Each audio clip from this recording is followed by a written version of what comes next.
चिंता संतानहंतारो यत्पादाम्बुजरेणवः स्वीयानां तान्निजाचार्यान् प्रणमामि मुहुर्मुहुः। अथ त्रयोविंशोऽध्यायः। बोले पुरुषोत्तम भगवान की जय। राजोवाच किं फलं दीपदानस्य मासे श्रीपुरुषोत्तमे तन्मे वद मुनिश्रेष्ठ कृपया दीनवत्सल। राजा दृढ़धर्मा ने पूछा, हे ऋषि प्रवर, हे दीनों पर दया करने वाले, श्री पुरुषोत्तम मास में दीपदान का क्या फल है, सो कृपा करके मुझे बताइए।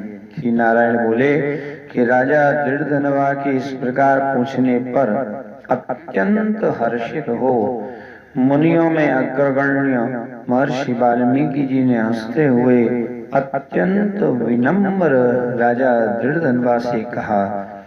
वाल्मीकि मुनि बोले, हे राजाओं में सिंह सदृश पराक्रमी, पापों के नाश करने वाले उपाख्यान को सुनिए, जिसके सुनने से 5 प्रकार के महापातक नष्ट हो जाते हैं। सौभाग्य नगर में चित्रबाहु नाम से एक विख्यात राजा थे। वे सत्यवादी, बड़े बुद्धिशाली, अद्वितीय राजा थे।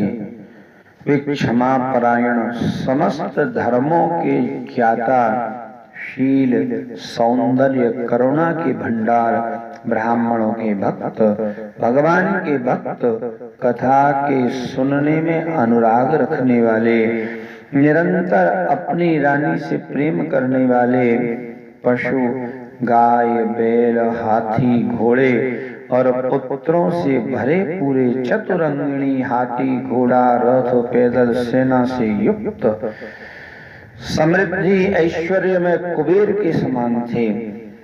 उनकी रानी का नाम चंद्रकला था, जो 64 कलाओं को जानने वाली पतिव्रता, महान सौभाग्यशालिनी और भगवान की भक्ति करने वाली थी। उसके साथ युवक चित्रबाहु राजा पृथ्वी का भोग करने लगे। श्री कृष्ण जी के अतिरिक्त वे किसी दूसरे देवता को नहीं जानते थे। एक दिन की बात है कि महाराज चित्रबाहु ने दूर से ही आए हुए मुनिराज अगस्त्य को देखा। पृथ्वी पर दंडवत प्रणाम करके विधिवत पूजा की और भक्ति भाव के साथ आसन प्रदान कर मुनिवर के सामने बैठ गए और विनय से नम्र हो ऋषि पुंगव से बोले। राजा ने कहा, आज मेरा जन्म लेना सफल हुआ, आज मेरा दिन सफल हुआ, आज मेरा राज्य सफल हुआ, आज मेरा महल सफल हुआ। जो आप जैसे श्री कृष्ण जी की आराधना करने वाले मेरे भवन में पधारे, आपके दृष्टि डालते ही मैं पाप राशि से मुक्त हो गया। मैंने आपको हाथी, घोड़े, रथ, पैदल सेना सहित समस्त राज्य समर्पित कर दिया। हे मनुष्यश्रेष्ठ, आप वैष्णव हैं, आपके लिए कोई भी वस्तु अदेय नहीं है। वैष्णव को बहुत थोड़ा सा दिया हुआ मेरू पर्वत के समान विशाल हो जाता है। जो व्यक्ति एक कौड़ी के बराबर शाक अथवा बढ़िया अन्न जिस दिन वैष्णव ब्राह्मण को दान नहीं देते हैं, वह दिन उनका व्यर्थ चला जाता है। ऐसा वेद के वेदताओं का कथन है। जो द्विजाति ब्राह्मण विष्णु भक्त हो, वे सभी पूज्य हैं। उनका मनसा वाचा कर्मणा से अभिनंदन सत्कार करना चाहिए। ऐसा मुझसे महर्षि गर्गाचार्य, ऋषिवर गौतम और मुनिराज सुमंतु ने कहा है। जब तक सूर्योदय नहीं होता है, तभी तक तारागणों की प्रभा रहती है। उसी प्रकार दूसरे द्विजों की द्युति रहती है जब तक वैष्णव द्विज ब्राह्मण का पदार्पण नहीं होता। महर्षि अगस्त्य ने कहा, हे चित्रबाहु, हे महान भाग्यशाली, हे राजन, इस समय आप धन्य हैं। आपकी ये सब प्रजा धन्य है जो आप जैसे वैष्णव इनकी रक्षा करते हैं। जिस राष्ट्र का शासक वैष्णव न हो तो उसके राष्ट्र में निवास नहीं करना चाहिए। सुनसान जंगल में निवास करना अच्छा है, परंतु अवैष्णव शासक के राज्य में रहना अच्छा नहीं है। जिस प्रकार आंख के बिना शरीर, पति के बिना पत्नी, निरक्षर अक्षर ज्ञान से शून्य ब्राह्मण निंद्य है, उसी प्रकार अवैष्णव शासकों का प्रदेश निंदनीय है। जिस प्रकार दांत के बिना हाथी, पंख के बिना पक्षी और 10वीं विद्या द्वादश एकादशी की स्थिति है, उसी प्रकार अवैष्णव शासकों का राष्ट्र है। जिस प्रकार कुशा रहित संध्या, तिल के बिना तर्पण आजीविका के लिए देवता की आराधना पूजा है, उसी प्रकार अवैष्णव भूमिपतियों का राज्य है। जिस प्रकार केश कलाप संवारने वाली विधवा नारी, स्नान न करके व्रत करने वाले और ब्राह्मणी के साथ रहने वाले शूद्र की स्त्री है, उसी प्रकार अवैष्णव अधिपतियों का राज्य है।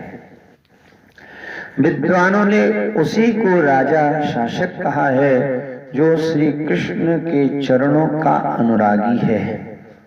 उसी का राज्य दिन प्रतिदिन समृद्धि को प्राप्त होता है और उसी की प्रजा निरंतर फलती फूलती रहती है। हे राजन, मेरी दृष्टि सफल हुई क्योंकि मुझे आपका दर्शन प्राप्त हुआ। आज मेरी वाणी धन्य हुई क्योंकि आप जैसे भगवत भक्त के साथ वार्ता करने का सौभाग्य प्राप्त हुआ। हे राजन, मेरे आदेश से अब इस राज्य का शासन आप करें। मैं आपको शासक के पद पर पुनः प्रतिष्ठित कर रहा हूँ। मैं अब जा रहा हूँ, आपका कल्याण हो।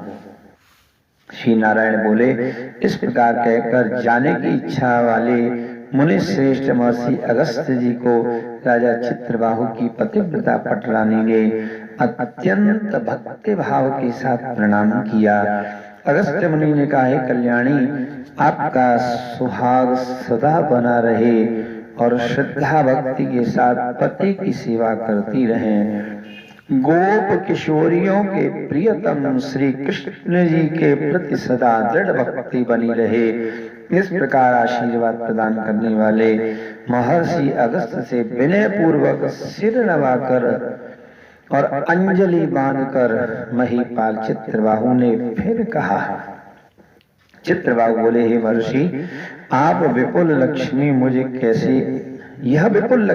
कैसे प्राप्त हुई? मुझे निष्कंटक साम्राज्य कैसे प्राप्त हुआ? मुझे यह पतिव्रता पत्नी कैसे मिली और मैंने कौन सा पुण्य किया था? हे देवर्षि, इन सभी प्रश्नों का उत्तर मुझे बतलाइए।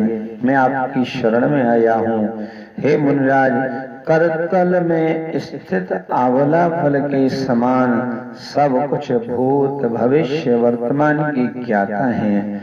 हे नारायण बोले कि चित्रबाहु के इस प्रकार के प्रश्न करने पर मुनि श्रेष्ठ अगस्त्य जी एकाग्र चित्त होकर राजकुल चूड़ामणि चित्रबाहु से बोले। अगस्त्य मुनि ने कहा, हे महाराज, मैंने आपके पूर्व जन्म का समस्त वृत्तांत देख लिया है।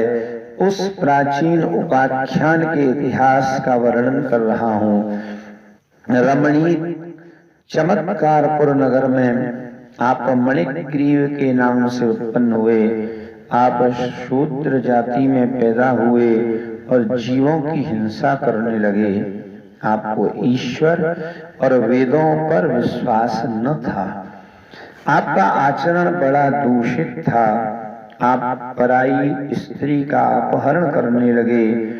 आप अपने उपकार करने वाले के प्रति भी विश्वासघात करने लगे।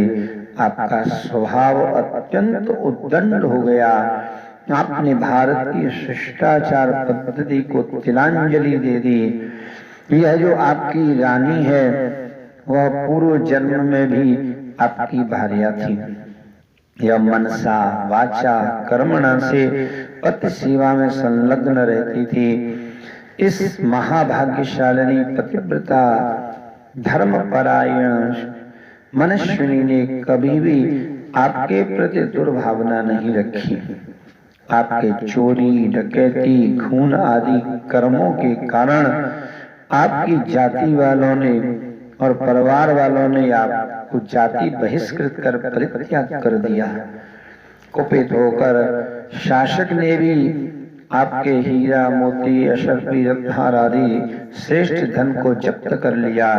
इसके अतिरिक्त जो कुछ बचा रह गया उसे आपके जाति भाइयों ने हड़प लिया।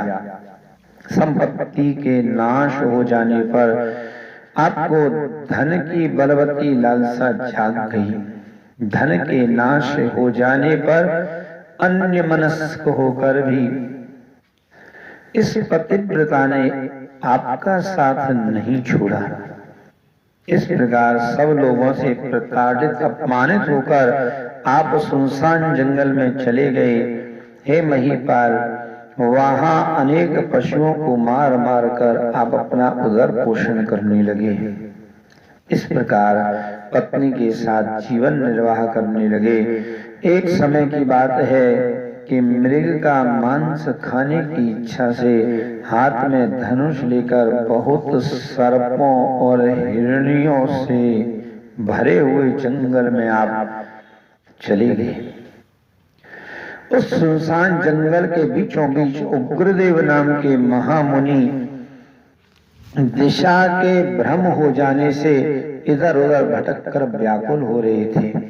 हे राजन, दोपहर का समय था। सूर्य नारायण अत्यंत उग्रता से तप रहे थे। प्यास से व्याकुल होकर वे वहां गिर पड़े और मरणासन्न हो गए। उस समय रास्ता भटक गए दुखित ब्राह्मण को देखकर आपको दया आ गई।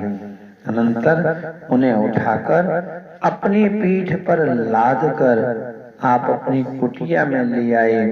उस दुखित ब्राह्मण की आप युगल दंपति ने पंखा जलकर मुंह पर पानी के छींटे देकर बड़ी सेवा की। एक मुहूर्त के बाद महायोगी उग्रदेव चैतन्यता को प्राप्त होकर आश्चर्य करने लगे कि वहां था, यहाँ कैसे आ गया? उस वन के बीच में कौन लेकर आया मुझे?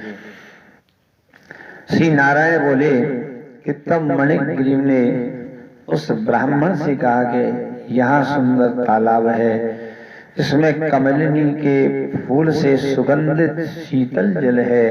हे ब्राह्मण देवता, उस शीतल जल में स्नान करके मध्याह्न की क्रिया संध्या कर फलाहार कीजिए और शीतल जल का पान कीजिए।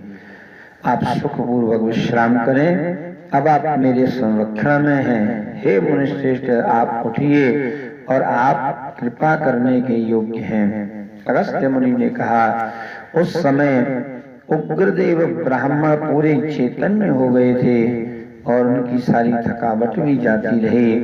वे प्यास के मारे बेचैन हो रहे थे। अतः मणिग्रीव की बात सुनकर उठ गए।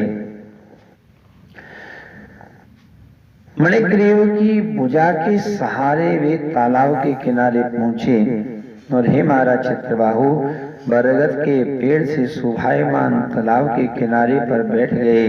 बरगद की छाया में बैठकर क्षणभर विश्राम किया।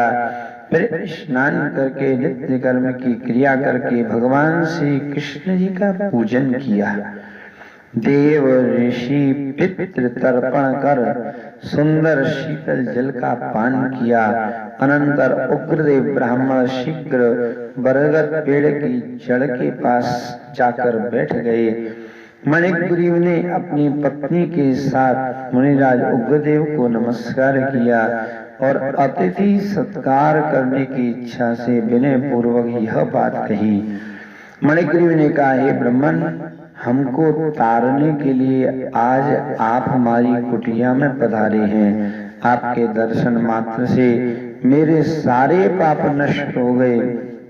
इस प्रकार उनसे कहकर बड़ा प्रसन्न हो अपनी पत्नी से मणिग्रीव ने कहा, अरे भामिनी, जो स्वादिष्ट और पके हुए फल मिल सके उन आम के फलों को तुम शीघ्र ले आओ, देर मत करो। हे सुमुखी, और भी जो कुछ कंद मूल फल आदि मिल सके उन्हें भी लेती आना। अपने पति की बात सुनकर सुंदरी नारी ने फलों और कंद को लाकर प्रसन्नता पूर्वक ब्राह्मण के सामने रख दिया। मणिग्रीव फिर मुनिराज से यह वचन बोला, हे ब्राह्मण देवता, इन फलों को अंगीकार करके आप हम दोनों पति पत्नी को कृतार्थ कीजिए। उग्रदेव ने कहा, हे भाई। उग्रदेव बोले, हरे भाई, मैं तुम्हें नहीं जानता, तुम कौन हो, तो अपना परिचय दो। विद्वान ब्राह्मण को चाहिए कि अपरिचित व्यक्ति का भोजन न करे। मणिग्रीव ने कहा, हे ब्राह्मण शिरोमणि, मैं शूद्र हूँ, मेरा नाम मणिग्रीव है। अपने लोगों से, अपनी बिरादरी वालों से, अपने भाई बंधुओं से त्यागा हुआ हूँ। इस प्रकार शूद्र के उत्तर को सुनकर उग्रदेव की आत्मा प्रसन्न हो गई। उन्होंने फलाहार किया, बाद में जलपान किया। तब ब्राह्मण को बैठे हुए देखकर मणिग्रीव ने उग्रदेव के पैरों को अपनी गोद में रखकर बार बार दबाता हुआ फिर यह बात पूछी। मणिग्रीव ने कहा, हे मुनिश्रेष्ठ, आपको कहाँ जाना है? इस सुनसान पानी रहित खूंखार जानवरों से भरे हुए पूरे जंगल में कहाँ से आ गए? उग्रदेव ने उत्तर दिया, हे बड़भागी, मैं ब्राह्मण हूँ, प्रयाग जाने का विचार है। इस समय रास्ता न जानने के कारण भयंकर वन में भटक कर चला गया। उस जगह थकावट और प्यास की बेचैनी के कारण क्षण भर में ही मरणासन्न हो गया। तब तुमने मुझे जीवन दान दिया, अब बोलो मैं तुम्हें क्या दूं? हे मणिग्रीव, ऐसा कौन सा दुख आ पड़ा कि तुम युगल दंपति ने जंगल का आश्रय लिया?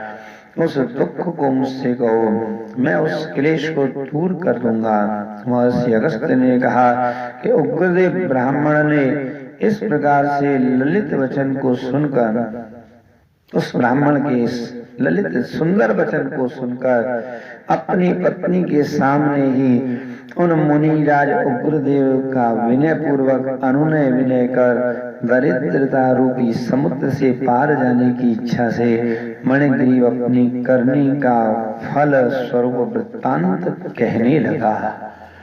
जय श्री बृहन्नारदीय पुराणे पुरुषोत्तम मास महात्म्ये श्री नारायण नारद संवादे दृढ़धनवोपाख्याने त्रयोविंशोऽध्यायः। बोलिए पुरुषोत्तम भगवान की जय।